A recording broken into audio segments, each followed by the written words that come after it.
Vakomana ve-the ruling party ZANU-PF vamuri kuona panguva inoi, aiwa, vari kuda kuamenda the constitution kuti alawe mutungamiri wenyika yeZimbabwe kuti aramba achitonga beyond 2028, vabvise mapause ari kufanira kuitwa musi wa2028. Panapa vauya vachitaura mashoko ashamisa vanhu vachiti aiwa, tangosara aiwa neonly a step, aiwa tinge tangoita step iyoyo zvatodhakwa, vakomana takutoendera mberi nekutobvisa maelections nekuti mutungamiri wenyika yeZimbabwe akutotonga kusvika 2030. Sadapena masvika mudanyigwa panapa ndobva subscribe or like or on the bell icon.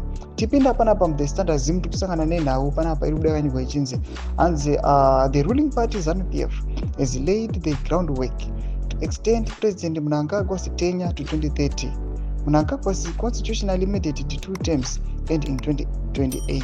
Tomasvika mudanyigwa nevakomana vachiti aiwa, all the ground tapedza, vachiti hapasina chimwe chasara, zvese zvoda kuitiwa, tangosara ndongoti aiwa mapapers acho achingouya panapa vakomana vaitungisa zvidhindo zvavo nemasignature, but all the ground aiwa constitution pese paibata mutungamiri wenyika yeZimbabwe kuti kuextenda kwatoda kuita temu yake kunzi kuri illegal kana unconstitutional, vakomana vatoenda kwese vakatonoedita vakatobvisa zvese. Panapa chatongosara kutongoti vachitongopinda muparliament vachitongowirirana. Munozviziva mese kuti vakomana ve-the regime vane majority, vane 2/3 majority aiwa muparliament. Vakaona naSingizwe Chabangu vakauya vakapinza vakomana nebackdoor vakaita marecalls. Panapa kunyange vakanosvika vakanovhota kunongobuda kuchitongoonekwa kuti kunzi mutungamiri wenyika yeZimbabwe majority iri kuti aiwa ngaramba achitonga kusvika 2030. Mashoko atikuona panguva inoi zviri kuresistwa nemacitizens, tichiona vakomana vari kubhenefita vari kumusoro, aiwa the advocating kuti aiwa mutungamiri wenyika yeZimbabwe temu yake extendewe.